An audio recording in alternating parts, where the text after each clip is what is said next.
আসসালামু আলাইকুম ওয়ারাহমাতুল্লাহি ওয়াবারাকাতুহু। আশা করি আল্লাহর অশেষ রহমত ও মেহেরবানিতে আপনারা সকলেই ভালো আছেন। আর আপনারা দেখছেন আলোকিত ইসলামিক টিভি। রঙ্গিলা ভাবের কন্যা, অঙ্গেতে রূপের বন্যা, সাজুগুজু কইরারে তুই কোনখানে যাস, তোরে দেখা খাইল এবার সব পোলারা ক্রাশ। গানটা গাচ্ছিলাম, কোথা থেকে এক মেয়ে এসে আমার গালে ঠাস ঠাস দুটা থাপ্পড় মারল। আমি হা কইরা মেয়েটার দিকে তাকিয়ে আছি আর বোঝার চেষ্টা করছি কি হচ্ছে। এবার মেয়েটা বলল, মেয়ে দেখলেই টিস করতে মন চায়। আমি বললাম, ও হ্যালো, আমি আপনাকে কোন সময় টিস করলাম? চুপ বেয়াদ্দব। ওই মেয়ে, আমাকে মানেন কেন? তুই আমাকে টিস করছিস? আরে আমি কেন আপনাকে টিস করব? আমি তো গান গাচ্ছিলাম। মেয়ে দেখলে মুখ দিয়ে গান বের হয়, বাসায় মা বোন নেই। এবার আর সহ্য হলো না, ঠাস করে বেড়ে দিলাম আর বললাম, আমাকে নির্দোষে থাপ্পড় মারলি, আবার আমার মা বোন নিয়ে কথা বলিস? আর শোন, সব ছেলেকে নিয়ে এসব খারাপ মন মানসিকতা বাদ দে, সব ছেলেকে খারাপ দৃষ্টিতে দেখবি না। এটুকু বলতে আমার ফোনটা বেজে ওঠে। ফোনটা হাতে নিয়ে দেখি আম্মু ফোন দিয়েছে। আমি ফোন রিসিভ করতে আম্মু বলল, কই রে তুই? কেন আম্মু? তাড়াতাড়ি বাসায় আয়। আচ্ছা আসছি বলেই আম্মু ফোনটা কেটে দিল। আমি এদিক সেদিক তাকিয়ে দেখি মেয়েটা নেই। আজব, মেয়ে কোথা থেকে এসে আমাকে থাপ্পড় মারলো, কেমনটা লাগে? মেজাজটাই খারাপ হয়ে গেল। দূর, আপনাদের তো পরিচয়টা এখনো দেয়া হলো না। আপনারা মনে কিছু নিয়েন না, মেয়েটা সবকিছু উল্টাপাল্টা করে দিয়েছে। সে যাই হোক, আমি নীল, এইবার ইন্টার ফার্স্ট ইয়ারে পড়ি। এখন এটুকু জেনে রাখুন, বাকিটা পরে জানবেন। আমি বাসায় চলে এলাম। বাসায় আসতেই আমার ছোট বোন বলল, ভাইয়া তোর গালে কিসের দাগ? আর বলিস না, মশা মারতে গিয়ে একটু জোরে মেরেছিলাম তাই। ও, তোকে আম্মু ডাকে? যাচ্ছি। আমি আম্মুর রুমে চলে এলাম। এসে আম্মুকে বললাম, আম্মু কি জন্য এত জরুরি তলব? আম্মু বলল, আজ এক জায়গায় যাব আমি। কোথায় আম্মু? আরিয়ানের জন্য মেয়ে দেখতে যাব। আরিয়ান হচ্ছে আমার বড় ভাই। ভাইয়া কই আম্মু? তার রুমে আছে। আমি ভাইয়ার রুমে চলে এলাম।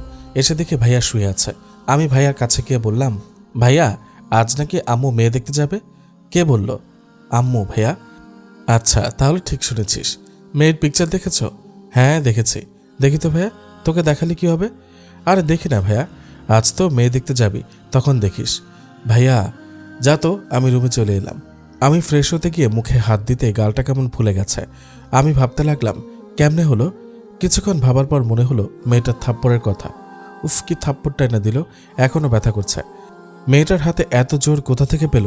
চিকন একটা মেয়ে, আমার মনে হয় মেয়েটাকে বাতাসে উড়িয়ে নিয়ে যাবে। সে যাই হোক, মেয়েটা দেখতে খারাপ না, তবে সুযোগ পেলে ছাড়ছি না। আর আমিও একটা থাপ্পড় দিয়েছি। আমি যখন থাপ্পড় দিয়েছি, মেয়েটা তখন গালে হাত দিয়ে রাগী ভাব নিয়ে দাঁড়িয়েছিল। তখন দেখতে পুরাই ক্রাশ। আমি ফ্রেশ হয়ে রেডি হয়ে নিলাম। অতঃপর আমরা মেয়ে দেখতে চলে এলাম। আমাদেরকে একটা রুমে বসতে বলল। আমি বসে থাকার পাত্র নই। আমি পুরো বাসাটা ঘুরে ঘুরে দেখতে লাগলাম। না, বাসাটা সুন্দর করে সাজানো। আমি দেখতে দেখতে একটা রুমে চোখ আটকে গেল। আপনারা আবার অন্য কিছু মনে করবেন না। আমি একটু ভালো করে দেখে নিলাম। না, আমি যা ভেবেছি তাই। আপনারা হয়তো ভাবছেন আমি কি দেখেছি। আর রাস্তায় যে মেয়েটা আমাকে মেরেছে, সেই মেয়েটাকে দেখে আমার চোখ আটকে গেছে। এবার মেয়েটা আমাকে দেখে চমকে গেল আর গালে হাত দিল। মেয়েটা গালে হাত দিতে কেমন নড়ে উঠল, মনে হয় আমার থাপ্পড়টা একটু জোরে পড়েছে। মেয়েটা আমার কাছে এসে বলল, তুই তো দেখছি আমার পিছু পিছু আমার বাসা অব্দি এসে পড়েছিস, তোর সাহস তো কম না? আমি বললাম, এই যে একটু ভদ্রভাবে কথা বলা যায় না? ভদ্রতা আমি এমন ছেলের সাথে করি না। এখনও আমার গালটা ব্যথা করছে। আজ যদি বাসায় মেহমান না থাকতো, তাহলে তোকে যে আমি কি করতাম তাও জানি না আমি বললাম, তাই নাকি? তা কি করতেন? মেয়েটা বলল, তোকে তো আমি বলেই আশেপাশে তাকাচ্ছে, মনে হয় কিছু খুঁজছে। আমি পরিস্থিতি স্বাভাবিক করার জন্য সেখান থেকে চলে এলাম আম্মুর কাছে। আমাকে দেখে আম্মু বলল, কিরে এতক্ষণ কোথায় ছিলি? এখানে আম্মু। ও, মেয়ে দেখেছ আম্মু? না, একটু পরেই ইয়া বড় একটা ঘোমটা দিয়ে একটা মেয়ে এলো। আমার আর বুঝতে বাকি রইল না যে এটাই সেই মেয়ে যাকে আজ আমরা দেখতে এসেছি। মেয়েটা এসে সালাম দিল। মেয়েটা বলল, আসসালামু আলাইকুম। ওয়ালাইকুম আসসালাম। কেমন আছেন? ভালো, তুমি? ভালো। তোমার নামটা কি? নুসরাত জাহান নিশি। যাক বাবা, মেয়েটা যেমন সুন্দরী তার নামটাও তেমনই সুন্দরী। আমি ভাইয়ার দিকে তাকিয়ে দেখে ভাইয়া এক দৃষ্টিতে তাকিয়ে আছে নিশির দিকে। আমার মনে হয় মেয়েটা সিলেক্ট হয়ে গেছে। আর সিলেক্ট হবেই বা না কেন, সব দিক দিয়ে ভালো। আমি মাথা নিচে করে এসব ভাবছি। আম্মুর ডাকে আমি মাথা তুলে আম্মুর দিকে তাকালাম। আম্মু ইশারা ডাকলো। আমি আম্মুর কাছে গেলাম। আম্মু বলল, মেয়ে পছন্দ হয়েছে?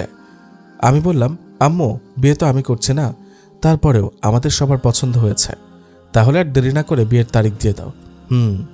আম্মু, আমার মনে হয় তাদের একটু আলাদা কথা বলার দরকার। ঠিক আছে।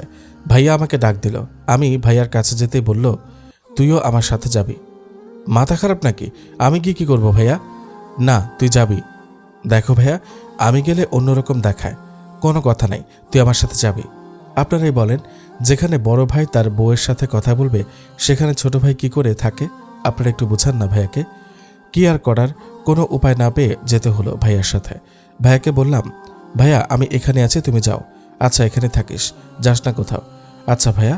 গেল নিশি ভাবির সাথে। আমি দাঁড়িয়ে আছি আর আমার মাথায় একটা জিনিস ঢুকছে না, ওই মেয়েটা এখানে কি করছে? আর নিশি ভাবির বন্যা তো যদি হয় আর ভাইয়ার সাথে নিশি ভাবির বিয়ে হয়, তাহলে এই মেয়ে তো আমাকে ছাড়বে না। দূর, মেয়েটার নামও তো এখনো জানি না, তবে মেয়েটা দেখতে অনেক সুন্দরী। আমি এসব ভাবছি, অমনি কে যেন আমার কান টেনে ধরল। আমি পিছনে তাকিয়ে দেখি এতক্ষণ যার কথা ভাবছি সেই আমার কান ধরে। আমি বললাম, কি করছেন? ছাড়েন। এখানে কি করছিস? পাহারা দিচ্ছি। কাকে? ভাইয়া আর ভাবিকে। তার সাথে কি? তা জেনে আপনি কি করবেন? আর আপনার নামটাই তো জানা হলো না। আমি নীল। মেয়েটা বলল, আমি নীলা। বাহ, আপনার তো আমার নামের সাথে মিল আছে। কিরকম? নীল আর নীলা সেম টু সেম। এরই মাঝে ভাইয়া চলে এলো। দেখলাম ভাইয়ার মুখে হাসি লেগে আছে। আমি ভাইয়ার কাছে গিয়ে বললাম, ভাইয়া কি খবর? চল। চলো। আমি আর ভাইয়া চলে এলাম। আম্মু আর আব্বু বিয়ের দিন ধার্য করে। আম্মু বলল, এই মাসের 15 তারিখ বিয়ে, সবাই সম্মতি দিল। তারপর আমরা খাওয়া দাওয়া করে বিদায় নিয়ে চলে এলাম বাসায় এসে ফ্রেশ হয়ে খেয়ে শুয়ে পড়লাম। একটু পরে ভাইয়া এসে বলছে, আম্মু নাকি আমাকে ডাকে। আমি শোয়া থেকে উঠে আম্মুর কাছে গিয়ে বললাম, আম্মু আমায় ডেকেছ? মাহি নাকি কি নেবে, তাকে নিয়ে যেত। মাহি আমার ছোট বোন। আমি বললাম, এখন এখন কেন? কাল থেকে তো বিয়ের কেনাকাটা করতেই হবে, তখন না হয় কিনে নিবে। মাহি পাশে বসেছিল, তখন মাহি বলল, না আজকে কিনবো। আমি পারবো না, ভাইয়ার সাথে যা। ভাইয়া বলল, আমার সময় নেই নীল, তুই নিয়ে যা মাহিকে। মাহি বলল, তোমাদের কাউকে নিয়ে যেতে হবে না, থাকো তোমরা, আমি গেলাম, বলেই হন হন করে চলে গেল। আব্বু বলল, নীল তুই নিয়ে যা। আব্বু, যা তো, মেয়েটা রাগ করে চলে গেল। হ্যাঁ, আরও মাথায় করে রাখো, বলেই চলে এলাম। দূর, ভাল লাগছে না। ছোট বোন একটু জেদি, যা বলবে তাই করবে। আসলে আমার আর কোনো বোন নেই, আমরা 2 ভাই 1 বোন। ও ছোট, তাই সবাই তাকে ভালোবাসে। আমিও যে আদর করি না তা নয়, আমিও অনেক ভালোবাসি আমার ছোট বোনকে। তাও আমাকে তুই তুই করে বলে ও আমার ছোট হয়েও। মাঝে মাঝে আমি কনফিউজড হয়ে যাই, আমি বড় নাকি মাহি বড়। সে যাই হোক, তাকে নিয়ে মার্কেটে গেলাম। তার পছন্দ মতো কিছু কেনাকাটা করে বাসায় চলে এলাম। আজকে শরীরটা অনেক দুর্বল লাগছে, তাই শুয়ে পড়তেই ঘুমিয়ে পড়লাম। এইভাবে কেটে গেল 10 দিন। বিয়ের আর মাত্র 5 দিন আছে। আত্মীয় স্বজন সবাই চলে এলো, সবাই বিয়ের কেনাকাটা নিয়ে ব্যস্ত। এইভাবে কেটে গেল আরও 3 দিন। কালকে গায়ে হলুদ। এখান থেকে কে কে যাবে সেটা ঠিক করা হলো। মাহি এসে আব্বুকে বলল, আব্বু আমিও যাব। তুই তো যাবি, আর কে কে যাবে? আম্মু বলল, যখন যাবি তখন দেখে নিস। মাহি চলে গেল। আজ গায়ে হলুদ দিতে যাচ্ছে, সাথে আমাকেও যেতে হচ্ছে। আমার ভাবিদের বাসায় গিয়ে আমার সাথে যারা এসেছে তারা হলুদ দিচ্ছে।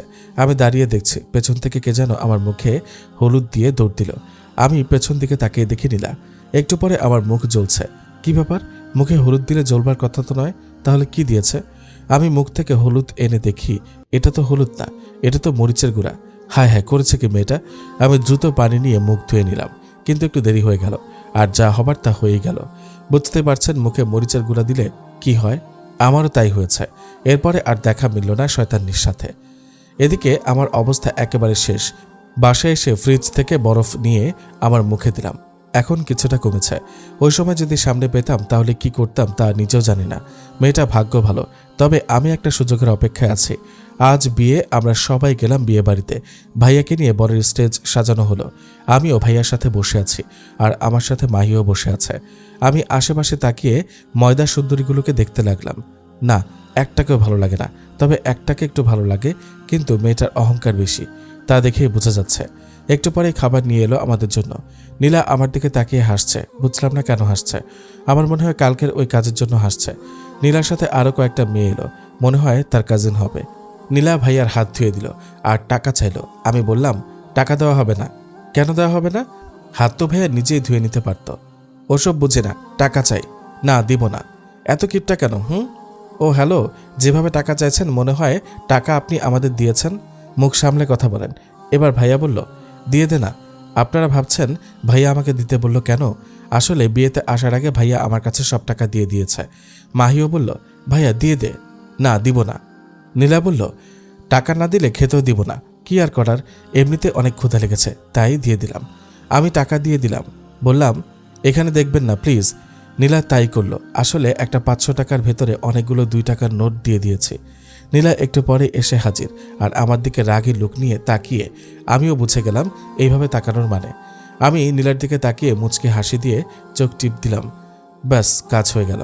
নীলা রাগে পুরো মুখ লাল হয়ে গেছে। আজ যদি বিয়ে বাড়ি না হতো তাহলে মনে হয় আমাকে আস্ত রাখতো না। তবে নীলা অনেক চেষ্টা করেছে এর শোধ তোলার জন্য, কিন্তু পারেনি। এখন বউ নিয়ে বাসায় আসার পালা। আমি এবং ভাইয়ার সাথে মাহিও গেল। আমি ভাইয়ার পেছনে দাঁড়িয়ে আছি। পেছন থেকে ছোট একটা মেয়ে আমার পাঞ্জাবির নীলার শাড়ির আঁচল বেঁধে দিল। তা আবার নীলা দেখে নেই, আমিও দেখে নিয়েছিলাম। ভাবলাম একটু মজা করা যাবে। ভাইয়া আর ভাবিকে নিয়ে যখন রুম থেকে বাইরে বের হব, তখন আমি একটু দ্রুত বাইর হতে গিয়ে টান লেগে গেল, নীলা পড়ে গেল। আমি পেছনে তাকিয়ে এমন একটা ভাব করলাম যেন আমি কিছুই জানি না। অনেকগুলো মানুষ থাকায় নীলা লজ্জা পেল, আর কিছু বলল না। তবে ওর চোখ থেকে বোঝা যাচ্ছে সুযোগ পেলে আমাকে যে কি করবে আল্লাহই ভালো জানে। তাই আমাকে খুব সাবধানে চলাচল করতে হবে। সে যাই হোক, বউ নিয়ে আমাদের বাসায় চলে এলাম। বাসায় নীলাও সাথে এসেছে। আমি ফ্রেশ হয়ে শুয়ে পড়লাম। সকালে কে জানি আমার শরীরে পানি দিল। আমার শরীরে পানি অনুভব করায় আমি ঘুম থেকে লাফ দিয়ে উঠে পড়লাম। সামনে তাকিয়ে দেখি মাহি আর নীলা দুজন হাসছে। আমি বললাম, কি ব্যাপার মাহি, তুই আমার রুমে আসলি কি করে? ভাইয়া, তুই শোয়ার সময় মনে হয় দরজা লক করে ঘুমাসনি, তাই বলে আমার শরীরে পানি ঢেলে দিবি? মাহি বলল, পানি আমি দেইনি, নীলাবু দিয়েছে। কি? বলেই চলে গেল। কি সাংঘাতিক মেয়ে। আমি ফ্রেশ হয়ে নিচে এলাম। এসে দেখি সবাই ভাবিকে ঘিরে বসে আছে। আমিও গেলাম সেখানে। আমাকে দেখে ভাবি বলল, দেবর সাহেব এতক্ষণে ঘুম থেকে ওঠার সময় হলো? না উঠে পারি ভাবি? কেন, কি হয়েছে? তেমন কিছু না। এই সময় নীলা বলল, আপু, তোমার দেবর আজকে রাতে হিসু করে দিয়েছে। নীলার কথা শুনে সবাই হাসতে লাগলো, সাথে নীলাও। ভাবি বলল, তুই কি করে জানলি? মাহি আমাকে নিয়ে গিয়েছিল তাকে ডাকতে। ভাবি, এটা কিন্তু বেশি হয়ে যাচ্ছে। ও, সত্যি কথা সবসময় বেশি লাগে। ও হ্যালো নীলা, তুই থাম তো। ঠিক আছে। নীল, হ্যাঁ বলেন ভাবি। নীলা কি যেন আইসক্রিম আর ফুচকা খাবে। তোমার ভাইয়াকে বললাম তার নাকি সময় নেই, তুমি একটু যাও তো ওর সাথে। মাহিকে নিয়ে যাক। মাহি একটা বাচ্চা মেয়ে, ও পারবে না। কিন্তু ভাবি, কোনো কিন্তু নাই, যাও তো। নিয়ে গেলাম বাহিরে। আমার দুই পাশে দুজন হাঁটছে। হঠাৎ করে নীলা তার পা আমার পায়ের সামনে বাড়িয়ে দিল। আমি নীলার পায়ে বেঁধে নিজেকে ঠিক রাখতে না পেরে পড়ে গেলাম। আমি পড়ে যাওয়াতে নীলা হাসতে লাগলো। মাহি বলল, কিরে ভাইয়া, তুই এই দিন দুপুরে উষ্টা খাচ্ছিস কেন? আগে জানতাম বিছানায় হিসু করে, আর এখন তো দেখছি চোখেও দেখে না। নীলা বলল। আমি নির্বাক হয়ে থাকলাম। কিছুই করার নেই। আমি তো চুপি চুপি বিপদে ফেলেছি, আর উনি তো দেখছি আমাকে সবার সামনে টর্চার করছে। না, এটা মেনে নেওয়া যায় না। পাবলিক মানবে না, আর পাবলিক মানলেও লোকে মানবে না। একটু মজা করলাম আর কি। না, এটা মানা যায় না। এটার একটা বিহিত করতে হবে। আমিও সুযোগ খুঁজতে লাগলাম। এখন ভালোই ভালো আমার মান সম্মান নিয়ে বাসায় ফিরতে পারলেই ভালো। ফুচকা আর আইসক্রিম খাইয়ে বাসায় চলে এলাম। তবে নীলা অনেক চেষ্টা করেছে আবার বিপদে ফেলার, কিন্তু পারেনি। বাসায় এসে ফ্রেশ হয়ে খেয়ে দিয়ে ছাদে গিয়ে বসে মোবাইলে গেম খেলছিলাম। এমন সময় আমার কানে সুরসুরি। আমি দিলাম এক লাফ, সাথে সাথে হাত থেকে ফোনটা পড়ে গেল। আমি বললাম, দুষ্টুমি করার একটা লিমিট থাকা দরকার, আর আপনি সেটা অতিক্রম করছেন। আমি কিন্তু যে কোনো সময় ফায়ার করতে বাধ্য হব। নীলা বলল, আর আপনি বুঝি ধোয়া তুলসী পাতা? ও, আপনি যাই বলেন না কেন, তবে আমার মতো এমন নম্র স্বভাব ভদ্রপোলা দেশে আর দুইটা আছে কিনা তা নিয়ে সন্দেহ আছে। আইসে আমার নম্র স্বভাব ভদ্রতা ছেলেরে, এমন অনম্র আর অভদ্র ছেলে আর দুইটা আছে কিনা তা নিয়ে সন্দেহ আছে। কেন, আমি আবার কি করলাম? আমার সাথে একদম ন্যাকামি করবেন না। আমি আবার কি করলাম? এখন তো দেখছি ভাজা মাছটা উল্টে খেতে পারছেন না। আরে, আমি কি এমন করেছি? কি করেন নাই তাই বলেন। আপনি এমনটা কেন করলেন? আরে বাবা, কি করেছি? সবার সামনে আমাকে ওইভাবে না ফেললেও তো পারতেন। আর এতগুলো 2 টাকা দেওয়ার মানে কি? আসলে আমি দেখিনি। আসলে আমি লক্ষ্য করিনি যে আমার পাঞ্জাবির সাথে আপনার শাড়ি বাঁধা, তার জন্য সরি। আর ওটা তো দুষ্টুমি করে এমনটা করেছি। এটা আমার প্ল্যান ছিল যে সবগুলো টাকাই 2 টাকার নোট দিব। ক্ষমা তো আমি এত সহজে করব না, বলেই চলে গেল। আমিও চলে গেলাম আমার রুমে। এইভাবে সারাদিন কেটে গেল। রাতে আমি আমার রুমে বসে আছি। এমন সময় নীলা হাতে করে কফির মগ নিয়ে প্রবেশ করলো। আর আমার হাতে মগ দিয়ে বলল, নিন আপনার জন্য স্পেশাল কফি। আমি মনে মনে ভাবতে লাগলাম, কি ব্যাপার, হঠাৎ আমার জন্য এত দরদ দেখাচ্ছে কেন? এর পেছনে নিশ্চয়ই কিছু আছে।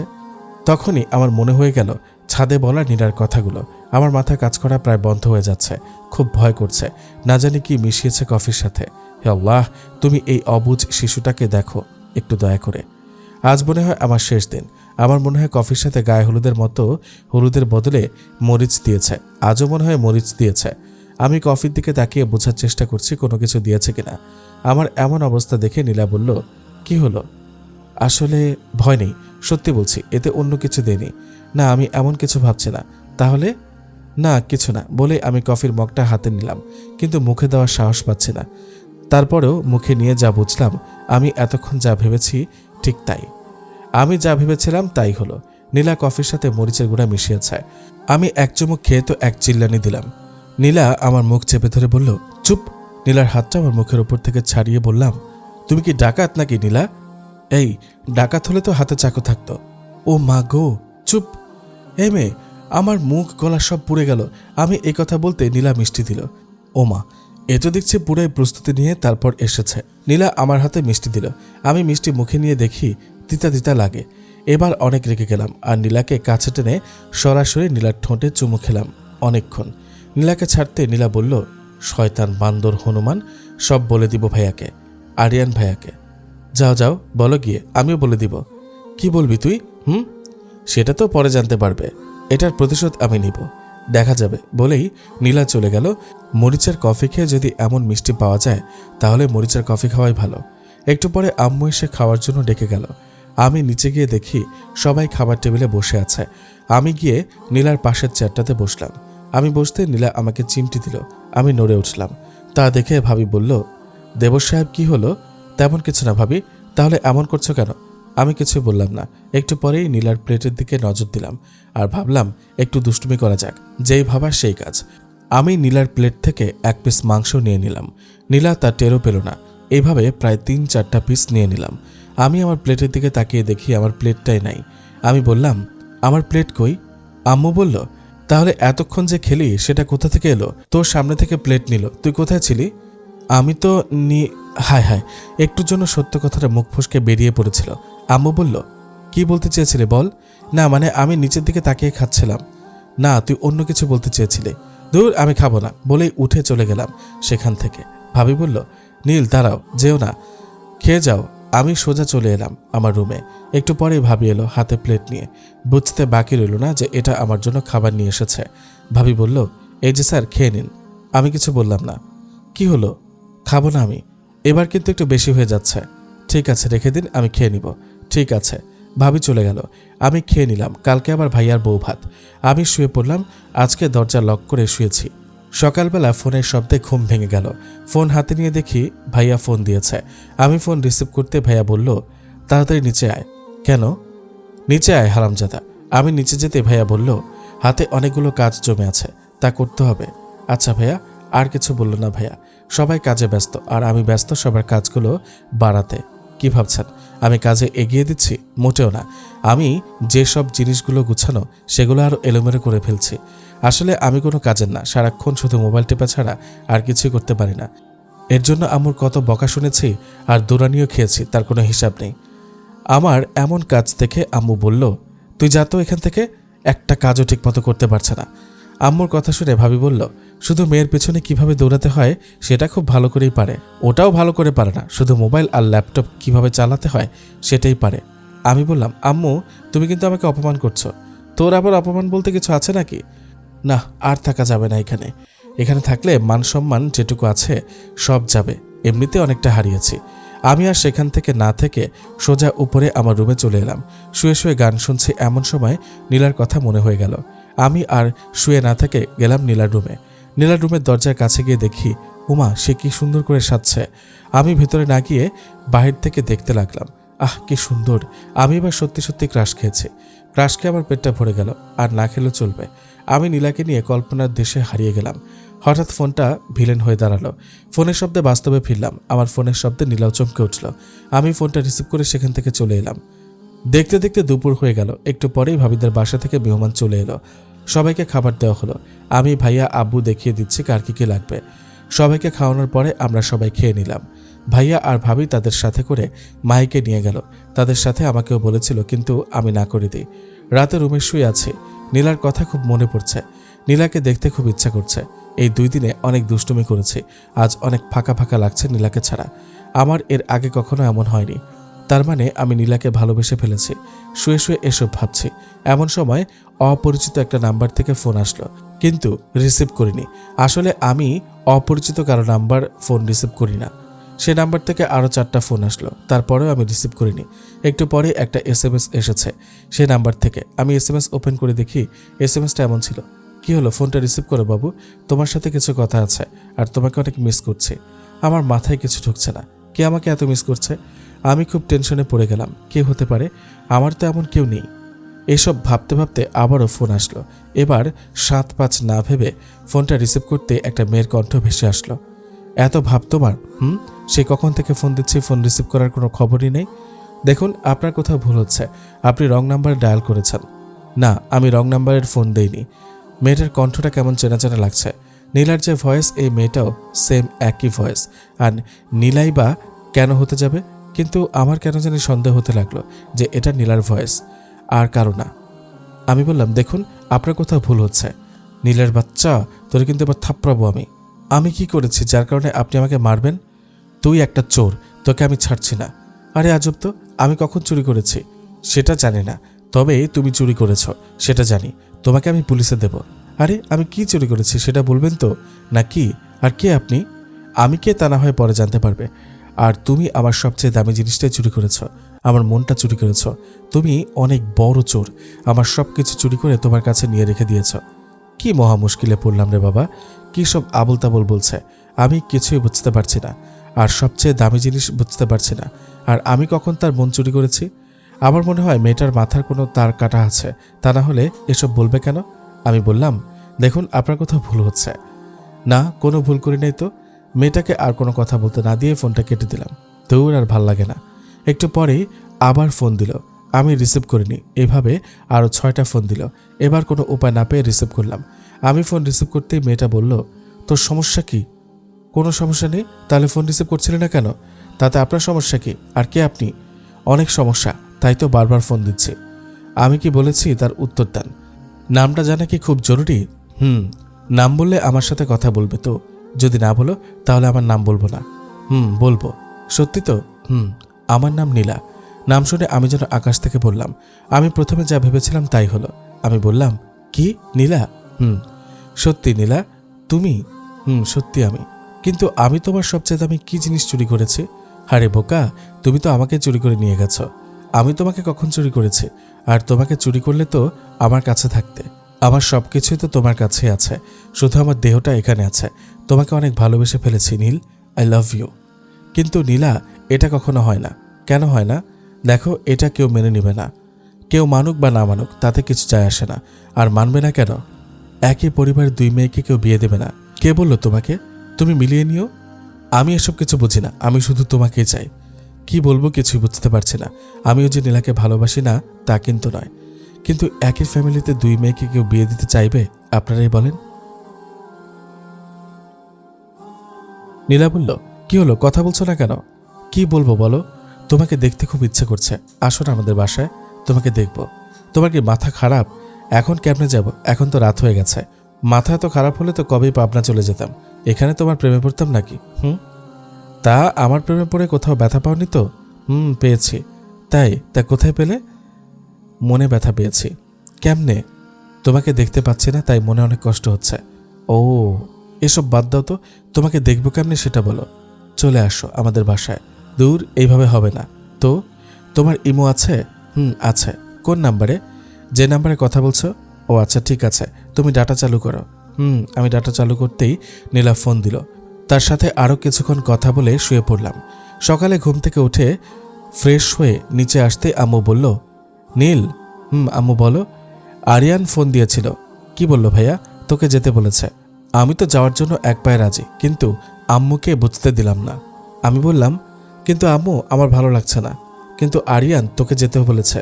ভাইয়া যেহেতু যেতে বলেছে তাহলে তো যেতেই হয়। আমি খেয়ে আমার রুমে এসে নীলাকে ফোন দিলাম। নীলা ফোন রিসিভ করে বলল, সকাল সকাল কি মনে করে ফোন দিলেন স্যার? এমনিই ফোন দিয়েছিলাম। আচ্ছা ঠিক আছে, রাখি। আরে না না, তা কখন আসছো? আমি যে আসছি তা তুমি কি করে জানলে? সেটা পরে বলবো, এখন বলো কখন আসছো? না আসবো না। নীলা মন খারাপ করে বলল, আচ্ছা ঠিক আছে। আমি আর কিছু বলতে না দিয়ে ফোন রেখে দিয়ে রেডি হয়ে ভাবিদের বাসায় যাওয়ার জন্য রওনা দিলাম। মাহির জন্য চকলেট নিয়ে নিলাম। আর এই প্রথম ভাইয়ার শ্বশুরবাড়ি যাচ্ছি, খালি হাতে যাওয়া যায় নাকি? ভাবিদের বাসায় এসে বেল বাজাতে ভাবি দরজা খুলে দিল আর বলল, কি দেব সাহেব, আসতে এত দেরি হলো যে? একটু কাজ ছিল তো তাই। ও ভেতরে আসো। আমি ভাবির হাতে ব্যাগগুলো দিয়ে সবার সাথে কুশল বিনিময় করে ভাবিকে বললাম, তা এত জরুরি তলব কিসের জন্য ম্যাডাম? মাহির না তোমাকে দেখতে ইচ্ছে করছে খুব, তাই। ও, তা মাহি কোথায়? নীলার সাথে আছে। ও আচ্ছা, বলে আমি সেখান থেকে চলে এলাম। আসলে আমাকে দেখার ইচ্ছা নীলার, কিন্তু সেটা মাহিকে দিয়ে বলিয়েছে, তা আমি ভালো করেই বুঝতে পারছি। নীলাকে ফোন দিলাম, ফোন রিসিভ করছে না। 6টা ফোন দিলাম কিন্তু করলো না। সকালের ওই বিষয়টার জন্য হয়তো রেগে আছে আমার উপর। আমি মাহিকে খুঁজে বের করলাম। মাহি আমাকে দেখে দৌড়ে আমার কাছে এসে বলল, ভাইয়া এসেছিস? আমাকে দেখতে নাকি খুব ইচ্ছে করছে তোর? আর দূর, আমার না। তাহলে নীলা আপুর। কি? আমার সাথে ভাব মারবি না, আমি সব জানি। আর নীলা আপু আমার কাছ থেকে তোর নাম্বার নিয়েছে। যাক বাবা, এ তো দেখছি মেঘনা চাইতে বৃষ্টি। নীলা দেখছি মাহিকে পটিয়ে ফেলেছে। আর মাহিকে পটানো কোনো ব্যাপার না, তাকে চকলেট আর গেমস খেলতে দিলেই হলো। আমি বললাম, তা তোর নীলা আপু কোথায় রে? ছাদে। যা, আমার চকলেট কই? আমি মাহিকে চকলেট দিয়ে নীলার জন্য কয়েকটা রেখে দিলাম, যেটা একটু পরে কাজে লাগবে। আমি সেখান থেকে ছাদে এসে দেখি নীলা গাছে পানি দিচ্ছে। বাহ, ভালো কাজ করতে পারে দেখছি, আমার জন্য ভালোই হলো। আমি নীলাকে ফোন দিলাম। নীলা ফোন হাতে নিয়ে আবার রেখে দিল। আরও 2টা ফোন দিলাম, কিন্তু ফলাফল একই। আমার প্রতি এত অভিমান জমে আছে তার। কি করা যায়, একটু আইডিয়া দেন তো আপনারা আমাকে। কি করব কিছুই বুঝতে পারছি না। অনেক ভেবে একটা আইডিয়া মাথায় আসলো, দেখি কাজে লাগে কিনা। আমি পেছনে তাকিয়ে দেখলাম কেউ আছে কিনা। না, কেউ নেই। আমার আবার ভয়ও করছে। ভয়কে জয় করে নীলাকে পেছন থেকে গিয়ে জড়িয়ে ধরলাম। আমি জড়িয়ে ধরাতে নীলা ভয় পেয়ে গেল আর বলল, কে কে? ভয় নেই। ও তুমি? আর আমাকে জড়িয়ে ধরেছ কেন? আমার ফোন রিসিভ করছিলে না কেন? ওই সময় ফোন কেটে দিয়েছিলে কেন? তাই বলে এতগুলো ফোন দিলাম, তারপরেও রিসিভ করবে না? না। এত রাগ নীলা? রাগ করে যদি এমন কিছু পাওয়া যায় তাহলে তো রাগ করাটাই ভালো। কীরকম? আমি যদি রাগ না করতাম তাহলে কি তুমি আমাকে এইভাবে জড়িয়ে ধরতে পারতে? মানে না। তাই বলে এমন করবে? তুমি যখন বাসায় এসেছো দেখেছি, আর আবার ছাদেও এসেছো, সেটাও আমি দেখেছি। আমি চাইছিলাম দেখতে যে তুমি কি করো। তা কি দেখতে চেয়েছিলে? আমি যেটা চেয়েছিলাম তুমি ঠিক তাই করলে। হো তাই? জানো, তোমাকে দেখতে খুব ইচ্ছা করছিল, কিন্তু কোনো উপায় না পেয়ে মাইকে দিয়ে তোমাকে আসতে বলেছি। বুদ্ধি আছে। দেখতে হবে না বউটা কার? কার বউ? কার আবার? তোমার? ওমা, হেতু দেখে আমার বউ হয়ে গেল, আর এখন আমি বিয়েই করিনি। বলেই নীলাকে ছেড়ে দিলাম। আমি ছেড়ে দেওয়াতে নীলা আমার দিকে ঘুরে দাঁড়িয়ে বলল, কি হলো, ছেড়ে দিলে কেন? কেউ যদি দেখে ফেলে? কেউ দেখবে না। আমি কোনো রিস্কে যেতে চাই না। রিস্ক মানে? যদি কেউ দেখে নেয় তখন? দেখলে সমস্যা কি? আচ্ছা নীলা, আমাদের সম্পর্কটা কি মেনে নেবে? নিবে। তুমি কি করে বুঝলে? আপু কিছুটা বুঝে গেছে আমাদের মাঝে কিছু একটা হচ্ছে। কি? আরে ভয় পেও না। ভয় না পাওয়ার কি আছে? তুমি এত ভয় পাও কেন? একটু ভয় তো করবেই। ও, চলো নিচে যাই। আর একটু থাকি না? না, আর থাকা লাগবে না, প্লিজ। না নীলা, আর কোনো কথা না বলে আমি নীলার জন্য যে চকলেটগুলো এনেছিলাম সেগুলো দিলাম।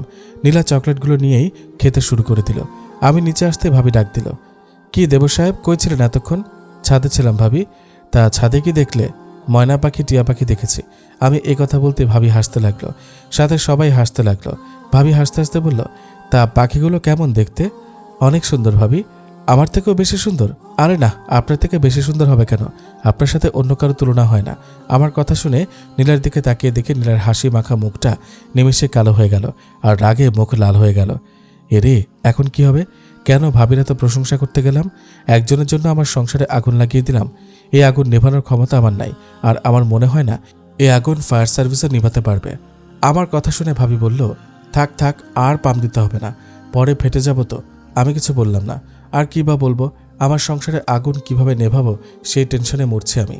ভাবি বলল, যাও খেয়ে নাও। একটু পরে ভাবি। কেন? এমনিতেই, কোনো কথা নাই। আচ্ছা আচ্ছা ঠিক আছে। আমি খাবার টেবিলে গিয়ে বসলাম। ভাবি খাবার দিল। আমি খাবার নিয়ে বসে আছি, খাচ্ছি না। আসলে খাবার খেতে ইচ্ছা করছে না, শুধু নীলার কথা মনে পড়ছে। ভাবি আমার এমন পরিস্থিতি আর নীলার রেগে চলে যাওয়াতে কিছুটা বুঝতে পারছে বলে মনে হয়। আমি অল্প কিছু খেয়ে উঠে পড়লাম আর মাহিকে ডাকলাম। মাহি এসে বলল, তোর জন্য ছাদে অপেক্ষা করছে মনে হয়, আজ তোর খবর আছে। দেখ কি পাকনা মেয়ে। আমি ডাকার সাথে সাথে বুঝে গেছে তাকে কেন ডাকা হয়েছে। আমি আর কিছু না বলে ছাদে গেলাম। আমি ছাদে গিয়ে দেখি নীলা দাঁড়িয়ে আছে। আমি কাছে যেতেই নীলা ঠাস করে আমার গালে থাপ্পড় বসিয়ে দিল। আমি গাল হাতে ধরে দাঁড়িয়ে আছি, কিছু বললাম না। নীলা বলল, আমাকে রাগাতে খুব ভালো লাগে তাই না? এবারও নিশ্চুপ। আমাকে কেন রাগাও? আমি বললাম, আসলে আমি এরকম কিছু চাইনি, আর তাছাড়া একটু দুষ্টুমি করে বলেছি, এতে রাগার কি আছে? রাখবো না তো কি করব? তুমি আপুর প্রশংসা কেন করবে? আরে তুমি সিরিয়াসলি নিচ্ছ কেন? আমি তো দুষ্টুমি করেছি। না, তুমি দুষ্টুমি করবে না আমাকে ছাড়া। ভাবি তো তোমার আপন বড় বোন, আমি এত কিছু বুঝি না। আচ্ছা ঠিক আছে। এরই মাঝে মাহি এসে হাজির হলো আর বলল, ভাইয়া ভাবি আসছে। আমি বললাম, এখন কি হবে নীলা? কিছুই হবে না, তুমি একটু দূরে দাঁড়িয়ে থাকো। আমি তাই করলাম, একটু দূরে দাঁড়িয়ে গেলাম। ভাবি ছাদে এসে বলল, নীল তুমি একটু আমার রুমে আসো তো। এটুকু বলেই চলে গেল। আমি নীলার দিকে জিজ্ঞাসার সুযোগ তাকালাম। নীলা বলল, যাও। বলেই আমি নিচে চলে এলাম ভাবির রুমের সামনে, কিন্তু ভিতরে প্রবেশ করতে ভয় করছে। মাথায় অনেক সাহস। থুকু কি কই, এক বুক সাহস নিয়ে ভাবির রুমের ভিতরে গেলাম। আর ভাবি আমাকে দেখে বলল, এসেছ? হ্যাঁ বলেন ভাবি, কেন ডেকেছেন? যা বলবো তা সত্যি করে বলবে। বলবো ভাবি। তোমার আর নীলার মাঝে কি চলছে? আমি একটা কথা বলি, রাগ করবেন না, আর নীলাকেও কিছু বলবেন না, ঠিক আছে? আসলে আমার আর নীলার দেখা হয় আপনাকে যেদিন দেখতে আসি সেদিন, তবে আপনাদের বাসায় না, রাস্তায়। সেখান থেকে নীলাকে আমার ভালো লাগে। আর তারপরে যখন জানতে পারি নীলা আপনার ছোট বোন, তখন থেকে নীলাকে ভুলতে শুরু করে দিই। কিন্তু নীলা আমার সাথে এই কয়েকদিন একটু বেশি দুষ্টুমি করেছে, যার কারণে তার উপরে আবার মায়া পড়ে যায়। তারপরেও নীলাকে আমি কিছু বলি না বা বুঝতেও দেইনি। বুঝলাম। তারপরে আপনারা যখন আমাদের বাসা থেকে এসেছেন সেদিন রাতে নীলা ফোন দিয়ে জানালো যে সে নাকি আমাকে ভালোবাসে। আমি তাকে অনেক বুঝিয়েছি, কিন্তু কাজ হয়নি। কোনো উপায় না পেয়ে আমি রাজি হয়ে গেলাম। এতগুলো কথা আমি কেমনে বলেছি তা নিজে জানি না। আমার কথা শুনে ভাবি যেন কি ভাবছে। যখন কথাগুলো বলছি তখন কোনো ভয় ছিল না, কিন্তু এখন হচ্ছে। না জানি আজ আমার কপালে কি আছে, আল্লাহই ভালো জানে। ভাবি বলল, আচ্ছা ঠিক আছে তুমি যাও। বলেই আমি ভাবির রুম থেকে চলে এলাম। মনে মনে ভাবছি কিছু একটা তো হবেই, হয়তো আমাদেরকে মেনে নেবে না, আর না হয়তো বাসা থেকে বের করে দিবে। আমাকে বাসা থেকে বের করে দিলে কোথায় যাব, কি করব, সেটা নিয়ে চিন্তায় পড়ে গেলাম। আর ভুলে গেলাম কি হবে। হঠাৎ মনে হলো আমাকে তো এখনও বাইর করে দেয়নি, তার আগে আমি এসব ভাবছি কেন? ধুর, আমি আসলে এক লাইন বেশি বুঝি। তা না, এসব ভাবছি কেন? যা হবার হবে, এখন এসব না ভাবাই ভালো। আর না ভেবেই পারছি না। তবে এটা নিশ্চিত যে আমার ওপর একটা ঝড় বয়ে যাবে, হোক সেটা বড় বা ছোট। বসে বসে এসব ভাবছে এমন সময় কে জানি পেছন থেকে আমার চোখ চেপে ধরল। তবে বুঝতে বাকি রইল না যে এটা কার কাজ। অবশ্যই নীলার কাজ। নীলা ছাড়া আর কেউ এমন করবে না। আমি চোখের উপর থেকে নীলার হাত ছাড়াতে ছাড়াতে বললাম, নীলা। বলো। কি আর বলবো, কেন কি হয়েছে? কি হয়নি তাই বলো। ভাবি তো সব জেনে গেছে। সত্যি? বলেই আমাকে জড়িয়ে ধরল। কি আজব মেয়ে, এদিকে টেনশনে আমি মরছি আর সে খুশিতে আত্মহারা হয়ে গেছে। কেমনটা লাগে আপনারাই বলেন। আমার মনে হয় মেয়েটার মাথায় কোনো তার কাটা আছে, তা না হলে কেউ এমন করে? আপনারা আবার নীলাকে এসব কিছু বলবেন না যে আমি তাকে এসব বলেছি, তা না হলে আমি যাও কয়েকদিন বেঁচে থাকতাম তাও হবে না, সোজা আমাকে মেরে ফেলবে। সে যাই হোক, গল্পে আসা যাক। আমি বললাম, নীলা, তাহলে তো ভালোই হলো। কিছু ভালো হয়নি, এখন কি হবে একটু ভেবে দেখেছ? আর দূর, তুমি শুধু শুধু টেনশন করছো। আরে বোন, আমার একটু একা থাকতে দে না। হায় হায়, এ কি বললাম? এখন কি হবে? মনে হয় এখন আমার উপরে ছোটখাটো একটা ঝড় বয়ে যাবে। ওরে বাবা রে বাবা, এ তো দেখছি শুধু ঝড় হবে না, সাথে ইট পাটকেল পড়বে। তো কি সব আবল তাবল বলছি। নীলা আমার দিকে রাগীভাবে তাকিয়ে বলল, কি বললে? এই রে, এখন কি বলবো কিছুই বুঝতে পারছি না। আমি তো বলেছি আমাকে একটু একা থাকতে দাও, এটাই তো বললাম। না, আরো কিছু বলেছ। আরো কিছু কি বলেছি? তুমি আমাকে বোন বললে। কেন বললে? আমি তোমার বোন হই? আরে তোমার শুনতে ভুল হয়েছে। না, আমি ঠিক শুনেছি, তুমি আমাকে বোন বলেছ। আরে না, আমি বলেছি আমাকে একটু একা থাকতে দাও না বউ। না, তুমি মিথ্যা বলছো। তোর ভাল লাগে না। এমনি আছি, আমার কি হবে একটু পরে সেই টেনশনে। আর এখন যা শুরু করেছে, আমি মনে হয় পাগল হয়ে যাব। কেউ আছো নি আমার জন্য পাবনা সিট বুকিং দাও, আমাকে পাগল বানাতে বেশি সময় লাগবে বলে মনে হয় না। এরই মাঝে আমার ফোনটা বেজে উঠল। আমি ফোন হাতে নিয়ে দেখি ভাইয়া ফোন দিয়েছে। মনে হয় ভাবি ভাইয়াকে সব বলে দিয়েছে। ভয়ে আমার হাত কাঁপছে। ফোনটা যে রিসিভ করব সেই ক্ষমতাটাও নেই আমার। তারপরেও ফোনটা রিসিভ করতে ভাইয়া বলল, কোথায় তুই? কেন ভাইয়া? তোকে দেখতে খুব ইচ্ছে করছে। আমি আমার 32 দাঁত বের করে একটা হাসি দিয়ে বললাম, আমাকে দেখার কি আছে? একদম হাসবি না, তাড়াতাড়ি তোর ভাবির রুমে আয়। আচ্ছা বলে ভাইয়া ফোন রেখে দিল। আমি ভাবছি কি হবে তা নিয়ে। যদিও ভাইয়ার শ্বশুর বাড়ি, সেই সুবাদে তেমন কিছু বলবে বলে মনে হয় না। পাশ থেকে নীলা বলল, কে ফোন দিয়েছিল? ভাইয়া। তা কি বলল? বলেছে আমাকে নাকি দেখতে ইচ্ছে করছে। ও ভালো তো, যাও। আমি আর কিছু না বলে চলে এলাম আর ভাবির রুমের দিকে এগোতে লাগলাম। আমি যত এগোচ্ছি ততই আমার বুকের ভেতর ধুকধুক করছে। আমি দরজায় নক করতে ভাবি এসে দরজা খুলে দিল আর বলল, এসো ভেতরে এসো। ভাইয়া শুয়েছিল। আমাকে দেখে উঠে বসে বলল, কী সব শুনছি এসব? হ্যাঁ কি শুনছো ভাইয়া? এই তুই যে এমন ভাব করছিস যে ভাজা মাছটা উল্টে খেতে পারিস না। কি শুনেছ বলবি তো নাকি ভাইয়া? শুনলাম তুই আর নীলা একে অপরকে নাকি ভালোবাসাবাসি করিস। সত্যি তো। কোনো প্রকার সন্দেহ থাকলে নীলাকে জিজ্ঞেস করতে পারো। ভাইয়া ভাবিকে উদ্দেশ্য করে বলল, নীলাকে ডাকো তো। ভাবি নীলাকে ফোন দিয়ে এখানে আসতে বলল। আর একটু পরে নীলা চলে এলো। নীলা আসতে ভাইয়া বলল, কি শুনছি এসব নীলা? যা শুনেছেন ঠিকই শুনেছেন ভাইয়া। তোমরা যা করছো তা কি ঠিক? নীলা বলল, ঠিক না ভুল তা জানি না, তবে এইটুকুই জানি, নীল ছাড়া আমার পৃথিবীটাই অচল। ভাইয়া বলল, এক থাপ্পড় দিয়ে সবকটা দাঁত ফেলে দিব, বেশি হয়ে যাচ্ছে। আমি এত কিছু বুঝি না, নীলকে আমার চাই। ভাবি বলল, তুই কি নীলকে সত্যি ভালোবাসিস? নীলা বলল, আপু। ভাইয়া বলল, তোমরা যা শুরু করেছ তা কিন্তু ঠিক না, আর এক ফ্যামিলিতে 2 মেয়েকে কেউ বিয়ে দিতে চাইবে না। নীলা বলল, ভাইয়া আমি এত কিছু বুঝি না, নীলকে আমার চাই, যে কোনো মূল্যেই। দেখো নীলা, এই কথাটা মুখে বলা যতটা সহজ কিন্তু বাস্তবায়ন করা অনেক কঠিন। আপু তুমি কিছু একটা বলো না। ভাবি বলল, আমি কি বলবো বল, তোর ভাইয়া তো ঠিকই বলেছে। নীলা কান্না করো না, আমি দেখছি কি করা যায়। ভাইয়া বলল, ভাইয়া ঠিক আছে যাও। নীলা চলে গেল। আমি ভাইয়ার কাছে গিয়ে বললাম, ভাইয়া যাই করো না কেন, আমি আর নীলা দুজনকে অনেক ভালোবাসি, আর আমার চেয়ে বেশি নীলা আমাকে বেশি ভালোবাসে, আর আমাকে পাওয়ার জন্য নীলা সব করতে পারবে। তবে আমি পারবো না যে সেটা না, আমিও সব কিছু করতে পারবো। তাই বলছি যা করবে একটু ভেবে কাজটা করো। বলেই আমি চলে এলাম। ছাদে চলে এলাম। ছাদে এসে দেখি নীলা কান্না করছে। আমি নীলার কাছে গিয়ে নীলার কাঁধে হাত রাখতে নীলা পেছনে ফিরে আমাকে জড়িয়ে ধরে কান্না করে দিল আর বলল, তোমাকে ছাড়া আমি বাঁচব না নীল, এইভাবে কান্না করো না প্লিজ, কিছু একটা করো। করব, এবার কান্না বন্ধ করো। ঠিক আছে। নীলা আর কান্না করলো না, আমাকে জড়িয়ে ধরে আছে। আমি বললাম, যদি আমাদের সম্পর্ক মেনে না নেয় তাহলে কি করবে? বাসা থেকে পালিয়ে যাব।